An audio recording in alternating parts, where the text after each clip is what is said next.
Hopefully they just see us on here.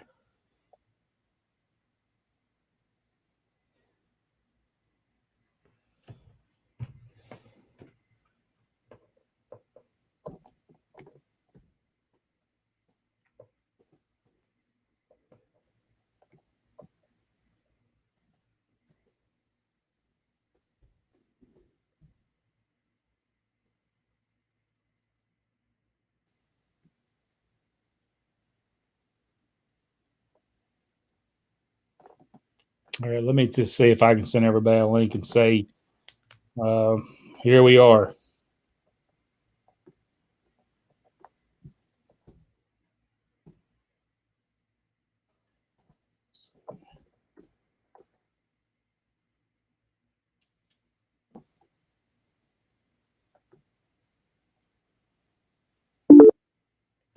There's Jack.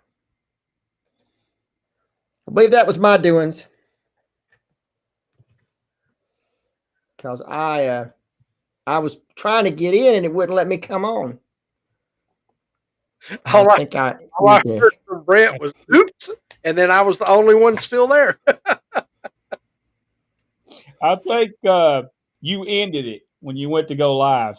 Oh, there's Robert. Sorry about that, Robert. I think I pushed the wrong button and ended everything.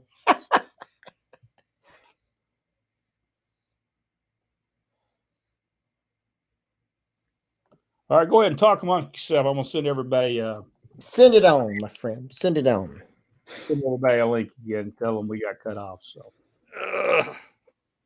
ain't the first time, won't be the last time that happens. Well, that makes the second time this week. Sorry about that, Robert. I think I did that. I think I clicked the wrong button. It was my doings.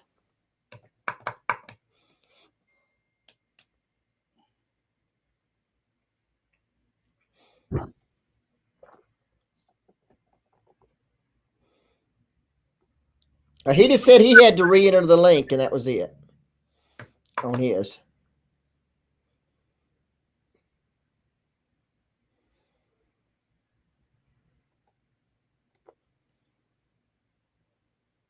So he is back on it? Robert's on it. He said he just had to re-enter the link, and it brought him back on. Anybody else on? I don't see anybody else on. Is anybody else here? I don't know how would he? It's probably the same exact link. So let's see here. There is Mr. Brian Turner. Now everybody's coming over. Sorry about that, guys. I think I did that. I think I cut us off. I was trying to get in, and it didn't work out.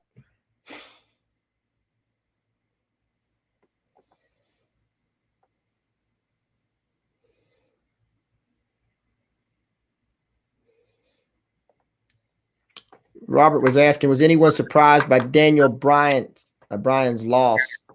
I heard for months he was retiring. He's not retiring yet. He's still got another good year, I think. My understanding is he's going to NXT. He wanted to, as he's winding down and getting ready to leave, he's wanting to have fun, and he's wanting to go work with those guys at NXT because, man, I'm telling you, that's probably, I don't know that they're more talented, but I think that they're given more freedom there to show their talent than Raw or SmackDown guys. So he's wanting to go and help build that show up. And of course, he's working towards once he retires, he's still going to be there. He's just not going to be in the ring. Michael Barr saying Facebook was having issues. That's probably where I cut it off. Sorry about that. Well, we wouldn't be on Facebook right now, but. Oh, okay. We're not on Facebook then. Okay. All right. So, all right. We'll try to get everybody what we can. Honestly, Robert, I don't believe he's the one that's advertised for the pay-per-view coming up, if I'm not mistaken. If I'm right about that, I'm not sure if I'm right about that or not. I do fast forward to the show. I don't actually stop and listen to it. Put that on number 2 and it right on through. All right, we had There's Aaron. Aaron's with us. technical difficulties. Hopefully, everybody will get back on. That was my doings. It wasn't technical. I just clicked the wrong button and turned us all off. Yeah, he ended the stream. What happened? And it told me, "Are you sure you want to do this?" And Sure. he did it anyway, folks. All gone. Small card letters to in care of Rodney West. All right, Everybody found us. Michael Barr was asking, "Whatever happened to 2-ring battle royal?" I put one on over at the KLT show when I was booking it over in Rome a little over a year ago. Bigger companies, they're not going to do one. Now they don't understand what the concept is, for one thing. AEW is doing their version of the War Games this week, where they got 2 rings, and it's like a Hell in a Cell type match where they got the huge cage. It's on the floor, it goes all the way around, and has a top on it. I don't remember what they're calling it. Probably daisies or something, because probably the Games of War. Yeah. Terrence says he says he's back on. Yeah, I think we sent everybody a thing. So thank you. People can get back. Sorry about that, guys. I'm the one that did that. And ladies, I'm one that cut that off. All right, let's look at Georgia Championship Wrestling. Let's look at the programs that Mickey Mayfield sent us. All right, these are good stuff. We'll start the show and going in 5, 4, 3, 2, 1. Hello, everyone, and welcome to Pro Wrestling Inside and Out. We're going to take a look at Georgia Championship Wrestling. Mickey Mayfield, one of our insiders, sent us a bunch of photographs of programs from Georgia Championship Wrestling, and so let's take a look at some of those. Let's start out with this photograph right here, and we see he clings to the Georgia belt. Dick Slater, Mr. Excitement himself, the unpredictable Dick Slater. Look at that crowd. Yes, great crowd. I think that's City Auditorium right there. Great stuff. Dick Slater, one of the best. Don't you agree, Jack? Oh, one of my longtime favorites. We were talking earlier about Mid-Atlantic and the deal he did when he was, I think he was a Mid-Atlantic TV champion, and he was maybe a tag partner with somebody else, and they were one of the tag champions, and he held another belt, had 3 belts. And he done that interview where he was talking about, defending all these titles and how hard it was. And Bob Cottle says, well, you don't have any problems carrying around 3 belts? And he said, well, the only problem I have is, he said, my wife told me that I couldn't sleep with them anymore. And, and sometimes I miss her. Love that. Love that. I've seen that. I've seen that. It was so funny. Here is Let Me Talk Solely Rock Hunter with Pack's song on the set of Georgia Championship Wrestling. Look at that right there. That was back when Georgia Championship Wrestling was the old sports arena at 310 Chester Avenue, Southeast Atlanta, Georgia, 30316. That was a great little building. Well, I say little, but a pretty good sized building. I can remember going there one time. But that's where the offices were at. Yes. That was where the offices was at. So that was great. That's before it moved to the Omni. It eventually moved to the Omni in Atlanta. And it was a great look at Pack's song right there, though. Master of the Claw. Wait a minute, I almost did Baron von Raschke's. And that's all you need to know. I don't think that fits. Hey, we saw Baron's Den right above it.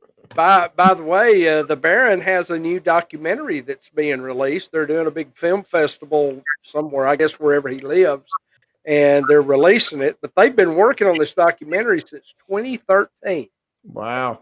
But it's supposed to be very in-depth. It was him and his family's involved with it very heavily. I would really love to see that. All right, let's see. Next photograph. There we see Cowboy Bill Watts, the American Dream, Dusty Rhodes, and Ole and Gene Anderson. I believe. What belts do they have? That's not the Georgia tag. Those are the world tag team belts, it looks like. Yeah. There's Dusty Rhodes. Let me tell you something right now.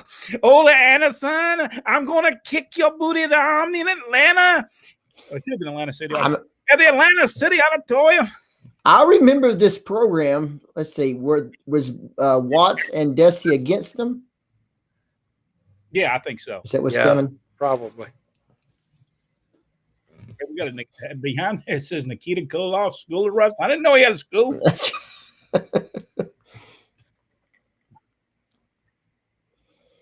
Here is coming on strong. Black Atlas applies a sleeper to Randy Savage. Don't even look like Randy Savage, does it? No. Oh, we've got Stuart Kemp coming on with us right now, Brent. Yeah, Stuart probably is on to watch us because some people I just invited to come on here so they can come on. You want me to bring them on? Get 10 people on at a time. So. Oh, okay. So we got coming. This apparently right after they took the mask off of Tony because they were still calling. Stewart said it died after 39 seconds. Sounds like my third marriage. So what I did, I just invited people to the YouTube thing. I invited people to come on in here right directly to our show. So, wow. Okay. This is when Dusty Rhodes. We talked about this on the show before. This is when Dusty Rhodes picked Dick Slater. Yes. I believe that Bill Watts was supposed to be his partner, right? I don't remember who his partner was supposed to be, which I think you might be right. But he said, thus, a great tag team, the Dream and Dick Slater go for the world. Major money was made during this. This drew an incredible amount of money for weeks in Atlanta. I don't remember if they did it anywhere else. I think they only did it in Atlanta, didn't they? I don't recall it being anywhere else because Dusty was working also in Florida at the same time. So, loved the programs back then. By the way, they were $1. I thought there was 50 cents at that time. When we were selling them in the spot shows, they were. That's right. We were selling 50 cents for $1. Here we got Ole versus Dusty, the historical night when Dusty teams. That's probably with Dick Slater. Gene has the Dream in trouble. Man, I missed those times. Stuart Kemp said in an era that you hang on the next situation. This was so good. Stuff was so good during this time. Here we got Dick Slater against Paul Jones, I'm gathering. I don't remember Paul Jones being there. Do y'all remember Paul Jones being there? Yes. Yes, I explained one of the other times where Dick Slater beat Paul Jones for the belt. On television, Slater had brought in Bearcat Wright as his manager, and both of them were knocked down. Both Slater and Jones had a double knockout, and right as Slater's trying to come up, Bearcat Wright hit him in the face with hot coffee and revived Slater. And then, of course, he beat Paul Jones for the Georgia title on TV. By the way, I don't want you to throw hot coffee in my face, by the way. Well, it woke him up. Well, they say caffeine will always wake you up. Well, I'm sure. I drink it. I don't throw it in my face. That was Saturday morning. He had to have his morning coffee. By the way, Charlie Smith, referee in that match, it looks like, with Dick Slater and Paul Jones. Another photograph right here. Special Thanksgiving issue. Can this pair? Does that say can this pair? Is that what this is? Wrestling 2 and Dick Slater. That must have been Thanksgiving night against Stan Hansen and Ole Anderson. Yeah. I think that has something to do, and it says something down below there. So maybe that makes sense. Slater. You put those. Of course, Stan Hansen beat Dick Slater for the Georgia title. I love that set. I do. I always loved it. And Gordon Soley's voice, it was just tremendous. But I think we're about 10 minutes into it. So we've got all kinds of thank you, Mickey Mayfield, our insider. Thank you so much for sending us some photographs. He sent us 300 of them.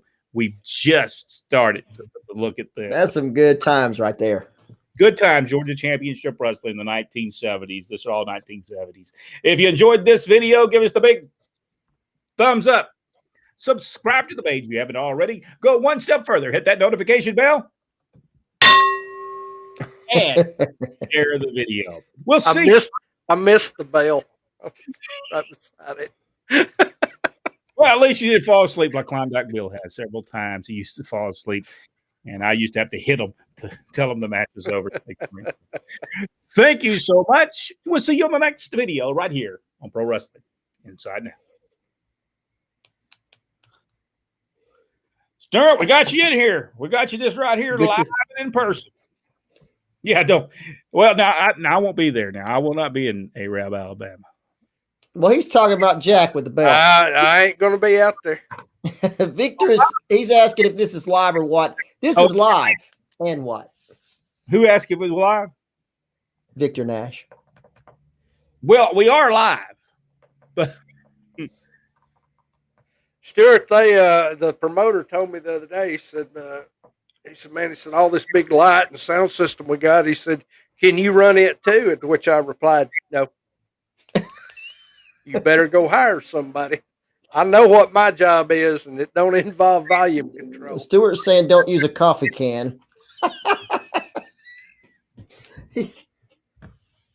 Let's talk about Dothan, I think. Farm said. Oh, did it freeze up, Victor? It may just be, we may just be having some problems. Like storms everywhere, so there's no telling. Tomorrow night might be really bad. There's a possibility not even getting on the air tomorrow.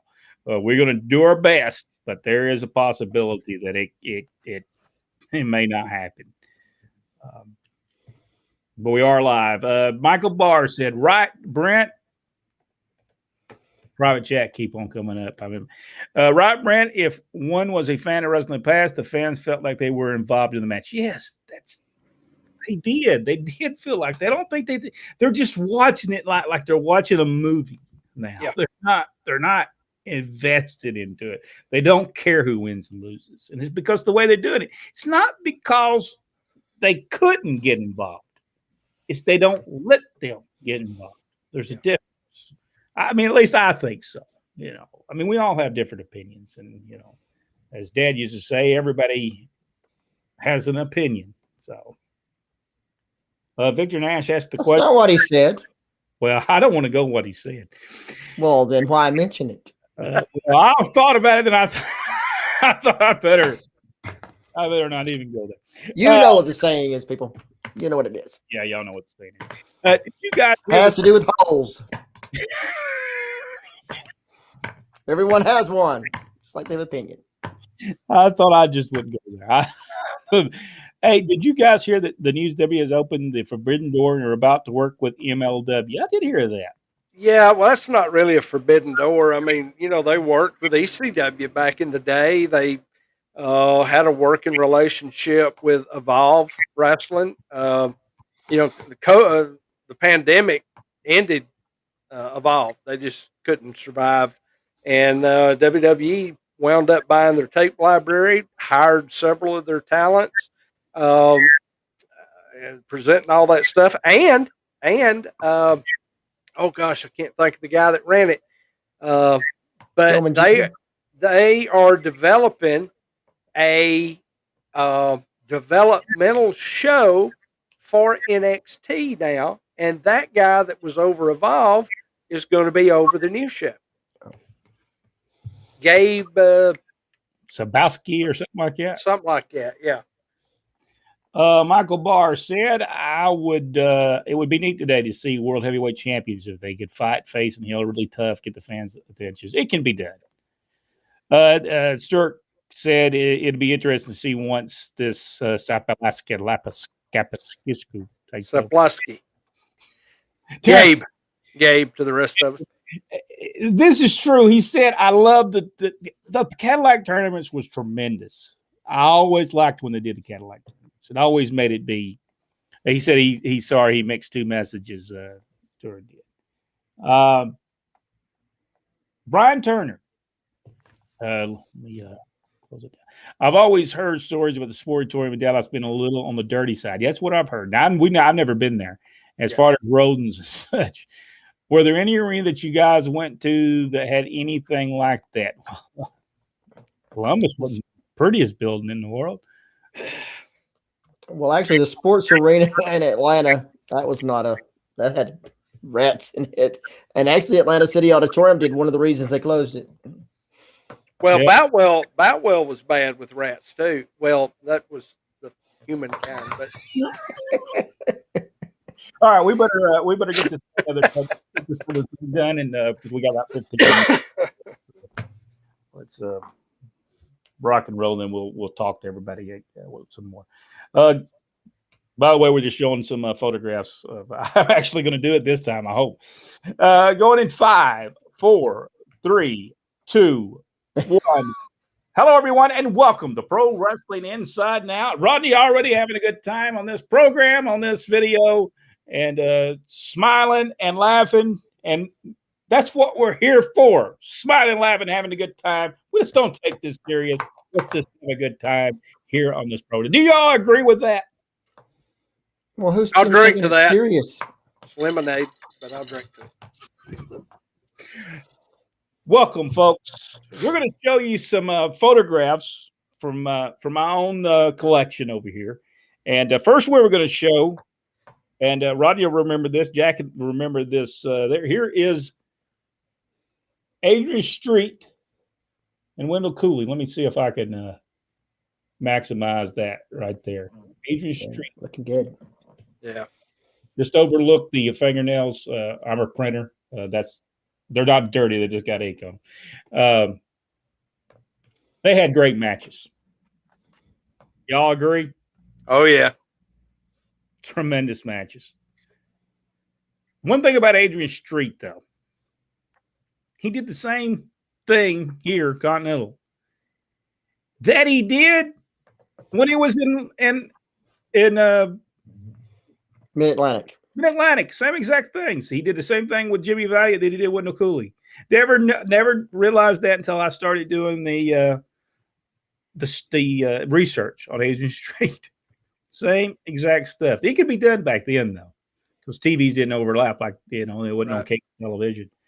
I think that hurt the wrestling business too. By the way, when they would shove a man's face in a cake and then go to TBS and do it again. I don't think that was good for the wrestling business. But good picture there. All right, here is another picture. And this one, Ronnie West is in that picture with Tom Pritchard. And I'm not for sure, to be honest with you, I'm not for sure who that guy is that he's wrestling against. I think we asked that question before. Y'all know who that guy is? I'm going to say Rick McCord. But I don't think Rick McCord was there in 1986, was he? Right there he is.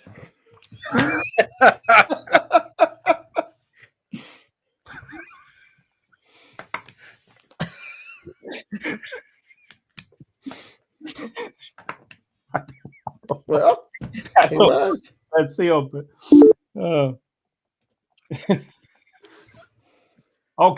one of the most famous matches of all time. Oh. And by the way, we're going to have to tell people if you get squirmish, just turn the thing off for right now. Just turn it off. Or squeamish. Squeamish too. Squeamish. Here we go.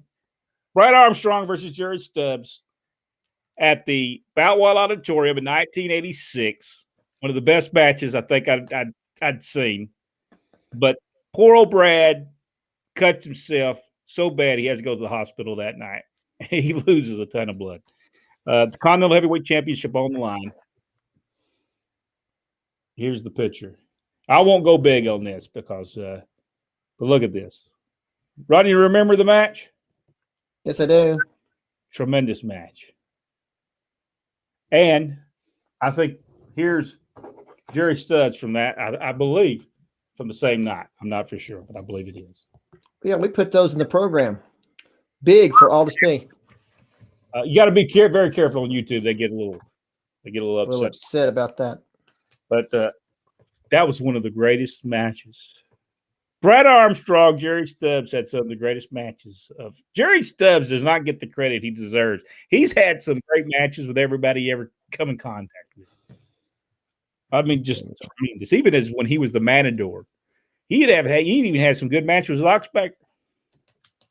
Yeah, it was very good. That was down a lot. Here is Wendell Cooley as the Southeastern heavyweight champion with Gordon Soley. Always loved that set. Yeah.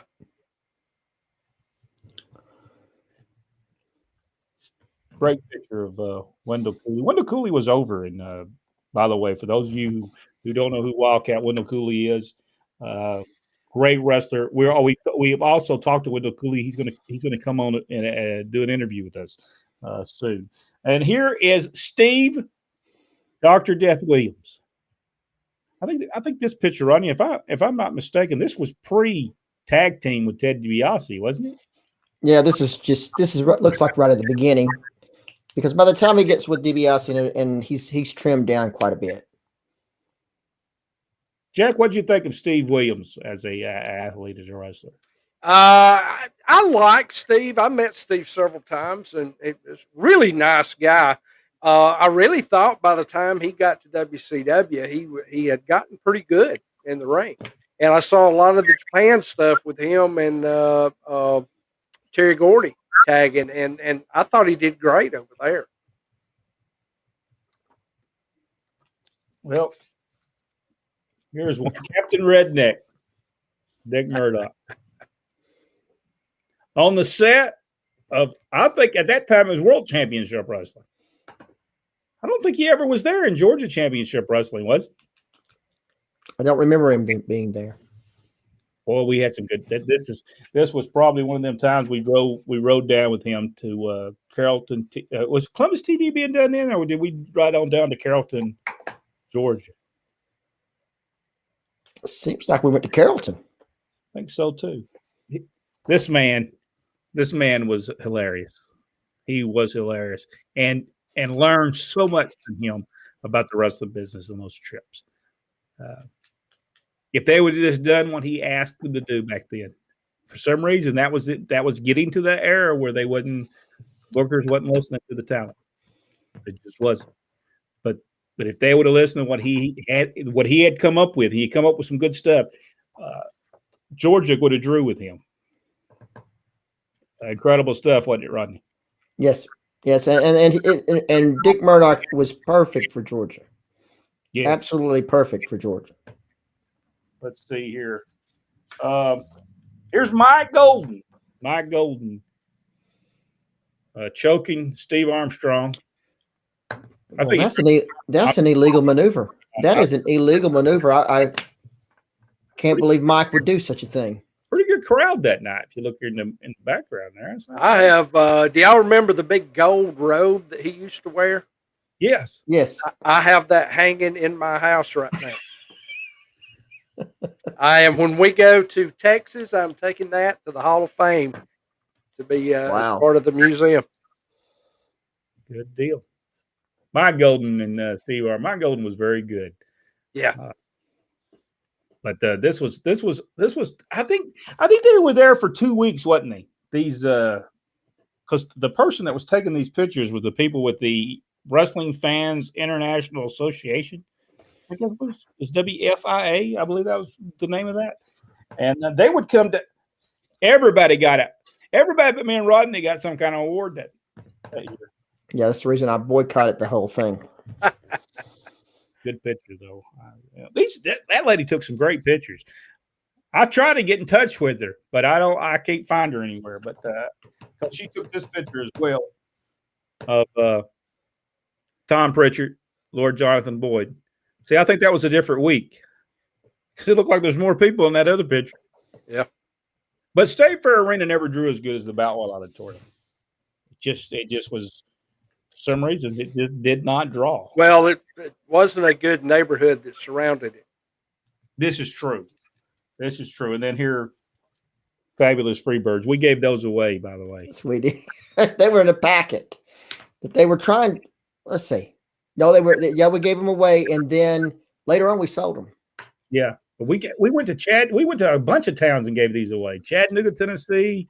They were in envelopes, and we had Georgia. We had DiBiase. was in it. I think we had Wrestling 2 in it. It's a bunch. Robert Fuller.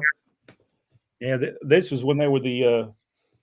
I guess that's the Georgia Tag Team titles, isn't it? Yes. Did those also became the national tag team titles? Correct. No. It ain't the same belts. No. National tag team belts were gold. All right. So wait a minute now.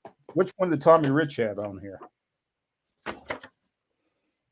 That's the National Heavyweight Championship. Or wait a minute, look up closer. Maybe it's the Georgia television title. He was a Georgia TV champion too, because those belts look similar. Hey, that says Georgia television champion. I didn't even know Tommy Rich was a Georgia television champion. Wow, you were asleep. That's when he got his leg hurt with Austin Idol. He was Georgia television champion. I didn't realize he was Georgia television champion. I always thought being a television champion like that was below. That was the lowest championship thing. They didn't have nothing other title to give you, so they just gave you the television championship. I just felt that way. I don't know why. All right, that's all the time we got just for our personal pictures. There's a ton of more of these I'd like to share with people, but we've got tons of photographs that we've collected throughout the years. If you enjoyed this video, give us the big thumbs up, subscribe to the page, and go one step further, hit that notification bell. Ding! Here he is back. Wait a minute. Let's try back. Try this one more. Oh, do this. Big thumbs up. The big thumbs up. Subscribe to the video. Go one step further. Hit that notification bell.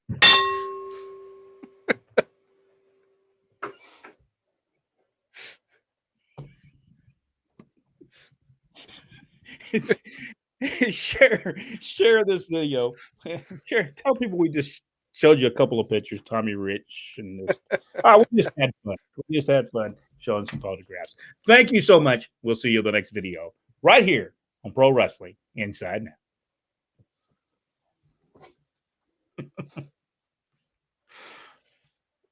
I don't know what it's. I'll have full bars, and then all of a sudden it'll just drop. And it's my internet connection's fine. I don't know it's always one of ours. Now, since I went directly in and not using Wi-Fi, I'm clicked directly into it now. I didn't want to have none of that problems I had 2 weeks ago. And Rodney, are you connected directly in? Yeah, I'm wired. Yeah, I don't trust the Wi-Fi anymore. All right, let's see.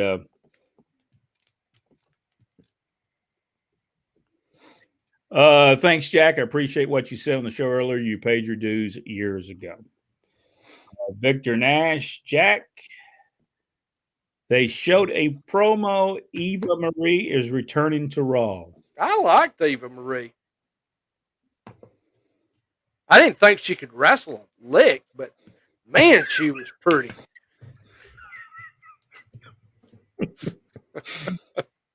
Charles Bellflower. Hey, Charles. You better not say J&J. Bar agreed with something we said. What it is, I don't know. Victor Nash said, Brent, check your inbox. I sent you a recent picture of the Four Horsemen with J.J. Dillon and Barry. Is that from Rome, Georgia? Well, they had a heck of a turnout. Michael Barr said good pictures. I've got a lot of these. I just want to share some of the pictures there. I got people like old Kenny Lucas. I had old Kenny Lucas pictures, and very young Robert Fuller, Jimmy Golden, just all kinds of stuff that I wanted. Aaron said the pink belt was awesome. Yeah, every time though that they had to get that, then somebody else had to paint that belt back white. It was just I don't know. It seems like that belt got wet and the leather got ruined on it. It seems to me. I'm thinking so, and I think they redone that. Got leaked. It leaked in the somebody's trunk. Let's see. Michael Barr said said, I Brent Jack Roddy. I noticed that those belts from that time had middle plates. Most of them had crowns on the large plate. Well, that was the tag belts there in Southeastern, which we featured an original belt from Pat Rose as one of the original tag belts. You know, that was a unique design. Nobody had one like that. Yeah, I liked them. Yeah. Was that the same group that was making the other belts that everybody else had? The Continental belt and the tag team, later on the Continental tag team belts. Is that the same people who made those belts as well? Jack, take Brent Roddy to Texas with you so they can into the Wrestling Hall of Fame. Oh, we're trying to go. Good Lord willing, and the creeks don't rise. Even if the creek rises, we're going to take a raft.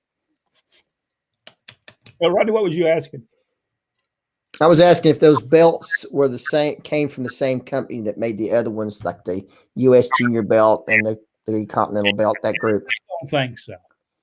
Because they didn't. Because if you think about these belts, if anybody ever got to touch one of them, those belts, those were heavy belts. They were heavy. I mean, they were really heavy belts. Nobody liked the crown. It hit them in the heavy. Yeah, nobody liked those crown things either because they poked you in the ribs. The way they were. Victor Nash, we'll talk to what Victor Nash talked about, and then we'll have to get off here. Who would you guys say are the top 5 heels? Ole Anderson, 1 through 5. That's right. That's right. Rodney? Oh, definitely Ole for sure. I always liked Bill Dundee. I thought he was awesome. Dutch Mantel. Let's see, but top ones. Ole Anderson would certainly be number 1. The Spoiler would be number 2. Abdullah, the Sheik. Let's see, who else? I have to put Roddy Piper in there. You can put him in both in a certain. Sure. You know, I think Ole Anderson number 1. I'm with that on that, and I think Roddy Piper's got to be in there. I'd throw Bill Eadie in there too. Sure, yeah. Superstar. And Dick Slater until they started turning them 45 times. Yeah, that's and Stan Hansen. Stan Hansen was awesome until they did the same thing. It was just, and it got to the point where kind of like WWE stars now, they just don't care about either one. Doesn't matter. You know, Gary Stubbs was good until they turned him 22 times. Yeah. People quit caring when you turn them so many times. They just quit caring about you. Because why are they going to like you or why are they going to hate you? Because eventually you're going to turn. So why? And Ron Fuller was probably just, he was better heel than he was babyface. I'll just tell you that much right now. Yeah. Mad Dog John. Yeah. There were so many. You know, Adrian Street was great. Yep. I mean, the Freebirds. You got to put them in there. Michael Hayes has to go in there. I don't think Terry Gordy would have been a heel without Michael. I think people would have liked him. I just think that, you know, and Jim Cornette, you got to put him in as one of the, he's a manager, but man, he had some heat. I mean, there were so many of them. There were so many guys that were so good back in that day. Even Tommy Rich was a great heel when you look at Memphis. Yeah. And with Austin Idol. And Austin Idol was a good heel. Couldn't wrestle, but he was a good heel. But he was better at a certain point too. Okay. There was a time he just quit working too. I don't know what happened. Michael Barr, too many turns ruins him. Yeah, you're exactly right. Ruins anybody for that matter, not just them. Sergeant Slaughter, he was awesome. Yeah. So many good ones, and you know what? It's we can talk about that one day. Just the heels and stuff. Victor Nash, he has his. Ole Anderson, Tully Blanchard, Kevin Sullivan, Terry Funk, awesome. You're gonna have to take Kevin Sullivan out of there. Victor liked Kevin. He liked him. There's a difference between heat and real heat. I liked Kevin Sullivan up to the point of doing the devil worship and stuff that they did, and I just think that killed. I think it killed Florida. I don't think I saw an interview where he was talking about. He denied. He said it was not devil worship. It just looked like it. And I'm thinking, yeah, well, Perception, reality. Because if you go back and look, they never recovered from that. It never did. You know, you do too many things. All right, we're going to have to get off here. But did Austin and I ever wrestle Kevin Sullivan? Yes. Yes. Did my favorite angle of all time involve them two. Not that the matches were great, but the story was fantastic. Yeah, I agree. All right, guys, it is time for us to get off here. We've done our two things. Tomorrow night, we're going to look at a couple other photographs, and then next week we've got a bunch of good stuff coming up. Rodney's got the Monday and Tuesday. What we're going to talk about Monday and Tuesday. And well, we did the Monday tonight. That's right, we did. So we'll do that on next Tuesday. Tomorrow night. Jack talks Russell South tomorrow night, and he's got two guests that's going to come on and talk about Russell South. And tomorrow, after that, we'll at this time we'll go through some more photographs from our collection here. Anything we need to talk about, Jack? Anything we need to tell the insiders before we leave? I think we're good. Wait a minute. I was one off. So. Thank you, guys. Thank you for your support. We certainly do appreciate your support. Like we said, none of this money goes into our pockets. It's going directly back into the show for what we're trying to accomplish here. There's so much stuff that we'd like to accomplish, and we thank you for helping us do so. All right. We'll see. I think we all should focus on the importance of the mummy to the wrestling business.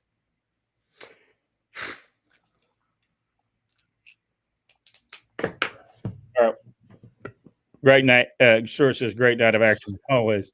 So, all right, we're going.